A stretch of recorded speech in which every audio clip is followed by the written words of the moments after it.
Sa episode na to, Ang ganda ng chewiness niya. parang hindi ko type yung lasa. Pinaka-pork niya yung laman niya. Medyo manipis. Hindi naman talaga sa Japanese nagsimula yung ramen. Gumawa na ng iba't ibang lugar sa Japan ng sarili nilang style. Mga patak ng chili oil na lumulutang sa ibabaw no? Welcome sa ating cheapest mall ramen episode. Sa video na to, kakain tayo sa pinakamurang ramen na pwede mong kainan pag nasa mall ka. Akala mo kapag nasa mall ka, kailangan mong gumastos sa malaki para makakain ng ramen. Pero paano kung sabihin ko sa'yo na may ramen dito na 99 lang? Hindi ito joke at hindi rin ito yung noodles lang na parang nilagyan mo lang ng sabaw. Kaya ngayon, titikman natin ang QQ ramen, aalamin natin kung masasabi nating 99 nga, masarap ba o sulit ba? So muli, ako nga pala si Rocker Aga. Kung foodie ka, let's go! Okay, so syempre yung orderin natin dito, yung 99 ramen nila, saka parang gusto ko yung spicy Ichiban, saka itong kimchi ramen. Ito daw yata yung bestseller nila rito. Okay, so nandito na tayo ngayon sa loob ng QQ Ramen. So kung first time mo makita nito, ito yung place na kung saan budget meal talaga yung ramen. 99 pesos lang pare. Saka ang interesting nito, nasa loob tayo ng mall pero yung ramen nila nagsisimula sa 99 lang. Pero syempre hindi lang yung pang 99 ramen nila yung titikman natin dito. Titikman na rin natin yung iba pa nalang ino-offer na ramen. Pero syempre, titingnan natin yung ramen nila kung sulit ba o pang presyong 99 lang talaga. Ito yung 99 ramen nila. Simple lang pare. Pero buong yummy. Tikman na natin.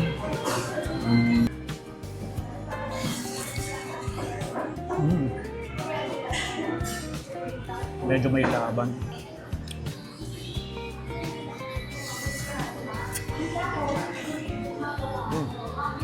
Alam mo, sarap ng noodles niya. Hindi siya ganun kalambot, hindi rin siya ganun katigas pare. Saktong-sakto yung tigas ng noodles.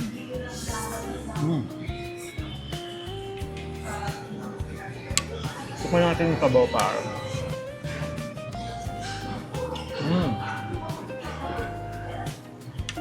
Sarap din. Yung broth niya pare, napaka-yummy, napakasarap. Sakto lang yung alat. Actually, hindi sakto Sarap Masarap talaga. Ito yung ano nila pare, yung 99 ramen nila. Meron siya ditong chashu. Manipis yung hiwa. May magandang kombinasyon ng lean meat at fatty portion. Makikita rin yung layers ng pork kaya appetizing siya tingnan. Yung texture ng noodles niya smooth saka firm siya Kaya nung kanina pagkagat ko, ang ganda ng chewiness niya. Yung bakot kagat mo, pagka nilunok mo, may resistance. Alam mo sa presyong 99, napakasulit na May flavorful broth, chashu, saka ramen noodles. Sulit. Try natin yung pork pare ito. Sumasama yung yung pork pare, sama na natin yung noodles.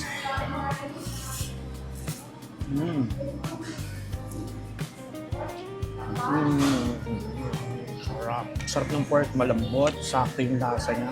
Saktong-sakto. Siguro mga ilang oras din pinalambot yun. Panalo yun Pero eto, next natin, kimchi ramen. Okay yun pare, umorder nga pala ako ng bestseller nila, yung kimchi ramen nila. Ito daw yung parang bagong labas nila dito sa QQ. Same din, meron din siyang pork. Tapos I think nilagyan nila to ng chili sauce dito. Tapos may spring onion dito. Tapos ito yung kimchi pare. Tapos meron ditong seaweed. Try natin. Ooh. Kimchi ramen. Cheers.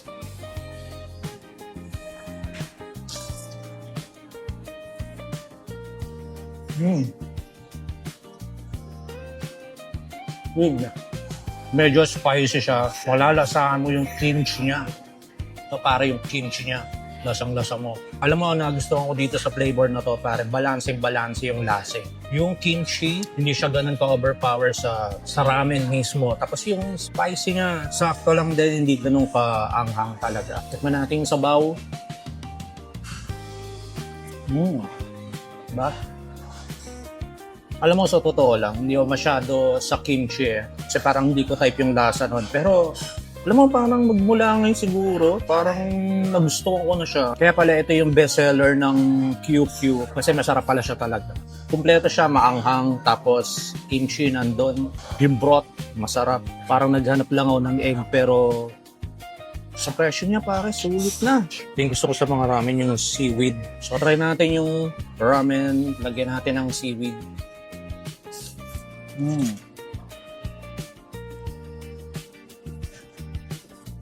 Sarap siya.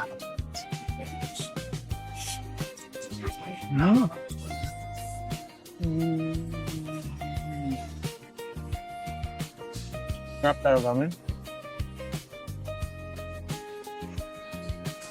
Sa presyo niya, pare.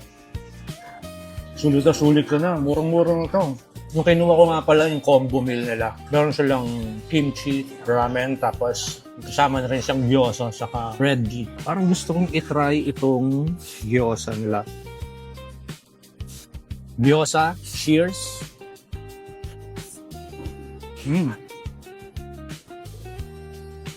Sarap. Pakita ko nga pala yung itsura ng loob ng gyoza nila. Kunin muna natin. Okay yun. Ito yung gyoza nila, guys. Ito, tingnan mo naman, oh. Medyo translucent yung wrapper. Mukhang juicy at savory. Na bagay sa mainit na ramen. Yung wrapper niya masarap. Pinaka-pork niya yung laman niya. Medyo manipis pero malasa. Pagka kinain mo, lasang-lasa mo na. Meron siyang pork saka mga spring onion sa loob, mga spices. Kaya pagka kinain mo, lasang-lasa mo yung mga spices niya. Sarap. Toyo is not overpowered. Try naman natin ito naman na nila. Red tea. Yummy. Okay, one last bite para sa gyoza. Cheers. Pero guys, alam niyo ba, konting trivia lang, no? Hindi naman talaga sa Japanese nagsimula yung ramen. Actually, nagsimula siya sa China. Kasi noong mga late 1800s hanggang early 1900s, dumating sa Japan ng mga Chinese immigrants at Chinese-style noodles dishes. Kaya yung mga noodle soup na to, ito yung mga ninuno ng mga modern ramen. Kaya magmula nung maging popular sa Japan yung mga Chinese-style noodles, doon nag-start na magbukas ng mga Chinese noodle shops, yung mga Chinese, sa mga city gaya ng Tokyo at Yokohama. Kaya dito unti-unting nabuo yung mga Japanese version ng noodle soup.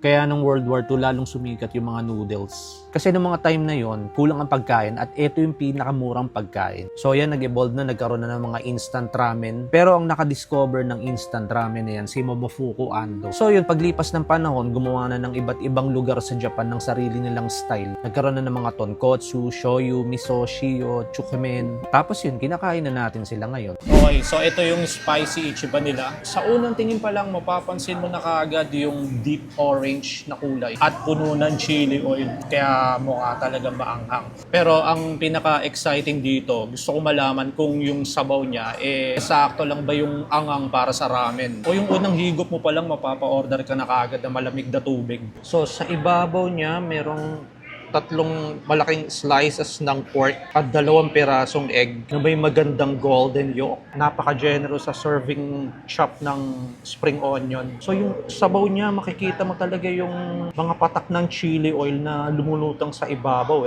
no? Kaya bago ko pa to tikman, parang sinasabi nitong, handa ka na ba sa anghang? Alam mo, para sa akin, sulit ka na rito no, sa 219 mo. Kasi yung pinaka-bowl niya malaki. Sa kulay, napaka-bright and colorful niya, di ba? Parang ang sarap kainin talaga. Tapos yung noodles niya, yung kinain ko kanina, I'm sure pareho lang sila ng quality. Kasi sigurado ko isang noodles lang naman yung ginamit nila. Siguro try natin yung noodles niya.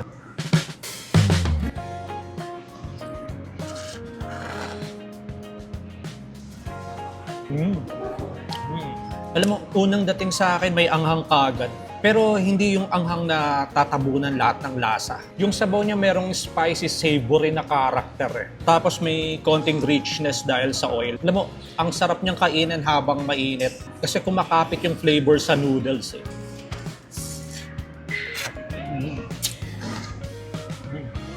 Ito, although pare-paras lang naman yung kinain natin kanina, yung noodles niya, i-add ko na lang. Yung noodles talaga ng 99, medyo springy siya na may magandang bite. Hindi siya yung malambot na madaling maputol. So para sa para sa 219, okay na.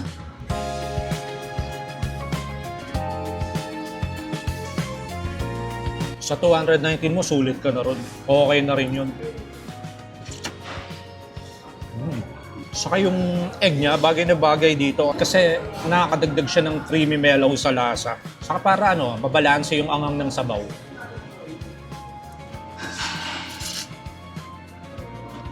Actually, habang kinakain ko siya, nararamdaman ko yung angang. Pero manageable naman. Hindi yung isang higop ka lang, parang suko ka na kaagad.